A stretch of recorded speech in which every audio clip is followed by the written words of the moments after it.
All right. Good morning, everyone. And thank you so much for joining us all here today. Today's Shiur should be Le'ilu Nishmas, our dear friend Menachem ben Yisrael Yaakov, as well as my dear aunt Rivka bas Gavriel Tzvi, and L'Refuah Shalema Bekarov, Misholem ben Sarah Rachel, and L'Refuah Shalema Miriam bas Sarah. We are on page 39 in the art scroll for those who are following along.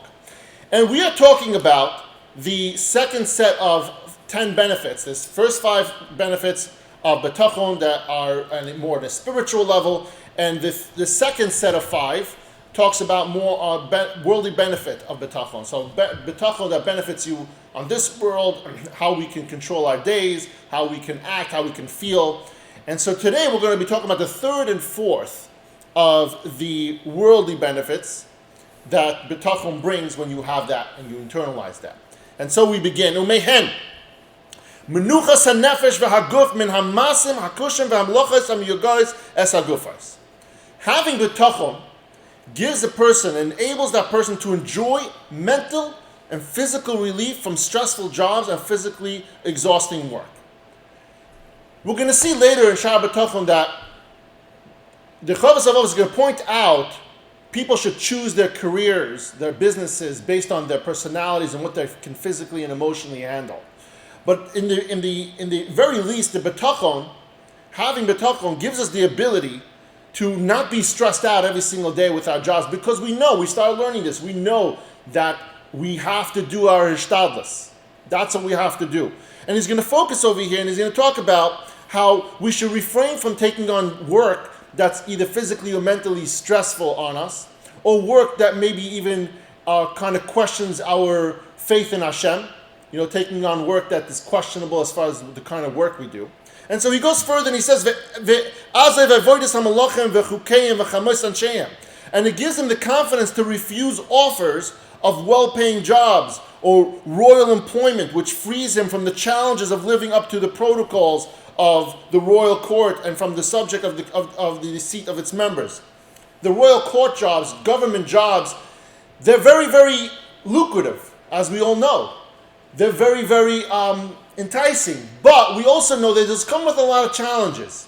A lot of challenges comes with having these jobs up in government. It opens up the doors for a lot of averos to be done from so many different standpoints. And so having bitachon refrains someone from taking on those job offers when they come along that involve such type of work. And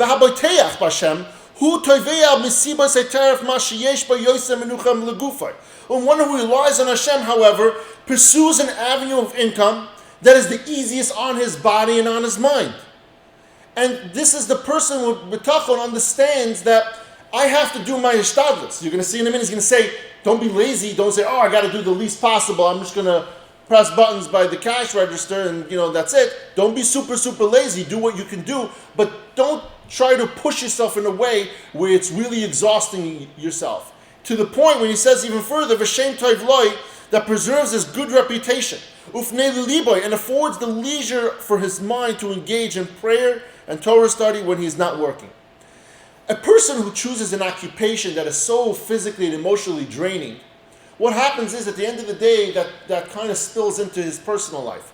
And his personal life also includes his davening, his learning, is every day what he does for Hashem.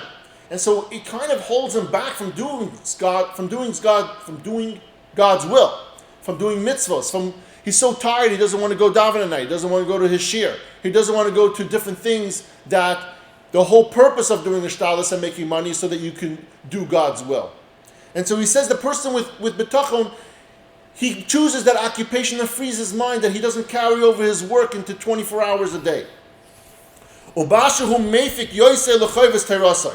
this is the most conducive to letting him fulfill his spiritual obligations.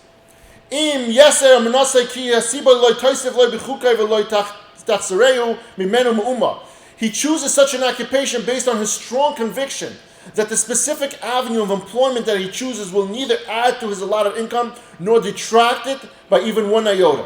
Rather, only by Hashem's will. This person with bitachon doesn't choose these mentally and physically exhausting jobs. Why?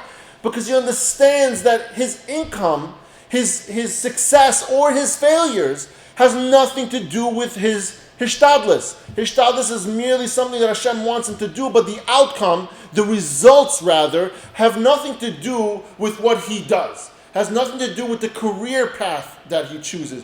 Because as we will learn further in Shaar Habitachon, that every single industry, every career has both rich and poor people. There's no one career or business out there, no industry that has only rich or only poor. It includes everybody. And therefore he tries to show us that no matter what you choose, at the end of the day, it's not the job that you do that brings you your success or your failures.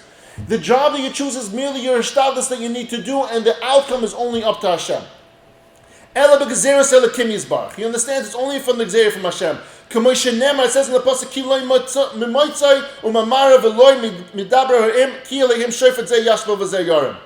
he says over there in Tehillim, he talks about the sun rises, the sun sets, the wilderness and the greatness of Hashem that is the judge. He tries to bring the example of it in that pasuk. You can travel east, you can travel north, you can travel all over the world, you can do whatever you want, you can go to the midbar, you can go into lush meadows. At the end of the day, it's Hashem that causes anything to happen, and therefore your results that you're going to have at the end of the year has nothing to do with your doing, it has to do with Hashem's will. V'aman, he says further, in lush meadows he lays me down, beside tranquil waters he leads me. This goes back to what we spoke about in the last few weeks of when we started this Shaar Habitachon. Talks about that we are sheep and Hashem is our pasture, and he leads us. And he leads us into lush meadows, and so that we could have our sustenance. And that's the third worldly benefit of bitachon, that a person with bitachon has less stress, because he doesn't choose those stressful jobs that fill his day with anxiety. Now the fourth worldly benefit of bitachon, umehen, that one who relies on Hashem has little heartache as a result of his business ventures. These two things go together. You chose a career path based on what you felt was right for you, and that you feel it wasn't taxing on your body or physically, emotionally anguish. Now, what happened? You understand that at the end of the day, it's still up to Hashem. So now the person with bitachon, he's saying of his that he doesn't have any heartache when this comes to his business ventures. Even if he suffers a setback, such as when maybe his merchandise is left unsold, or he doesn't have any kind of new leads, or whatever it is in his business that makes sense for his business, he doesn't have any heartache. Why? Because he has bitachon. He understands that the sales, his income, everything's going to happen in due time, and what he deserves, and what Hashem decrees for him. Or he's unable to collect the debt. Again, if when a customer doesn't pay him, he doesn't have the heartache saying, oh, how am I going to pay my bills if my customer is not paying me? Because he understands everything is up to Hashem. Or he is struck by a worldly bodily illness that makes him unable to work. Then maybe somebody who is a laborer who requires his physical abilities to go out and do work, that if he gets hurt on the job or outside the job, that the person with bitachon doesn't lose his trust in Hashem, that he will still be able to sustain himself, even though maybe he can't do his work today because he's a laborer and he's sick and he's laying in bed.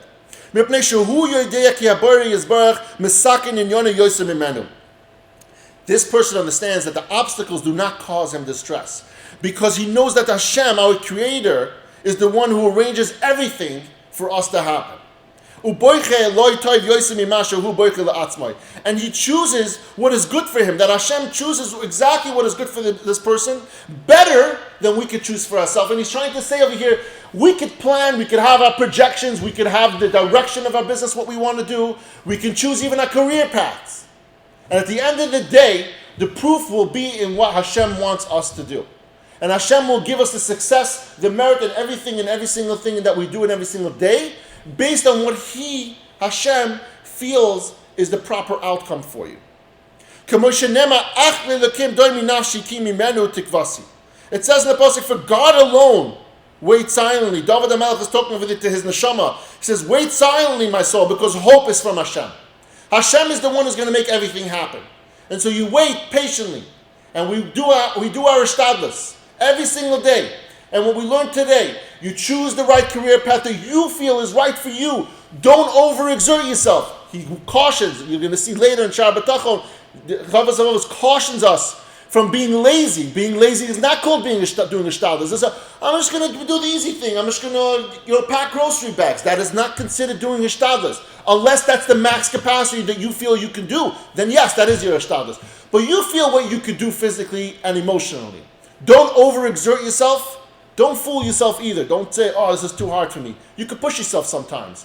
But if at the end of the day, your job causes you to come home distressed, full of anxiety, lose physical ability, you won't be able to do God's will. You won't be able to, part of God's will is to be with your family, is to give your family attention as well. So if at the end of the day you can't give your family attention, you can't give yourself attention. You can't give yourself self-love at the end of the day because you're so overburdened with your work from the whole day and it carries into your home, into shul, into everything that you need to do in order to live a normal, healthy life. Because remember, at the end of the day, we're here for a purpose. We're here for HaKadosh Baruch Hu, and we need to be at peace with that. And if we can't be at peace with that because of our job, then that's not the job for you. But the person with bitachon, after he chooses something that he feels makes sense because that's what Hashem wants him to do, and he has bitachon that even when things don't work out as well as they should, he still has bitachon that Hashem, this is all up to Hashem. Thank you everyone, each and every one of you, for joining us here today. I appreciate it so, so much, and I love you all.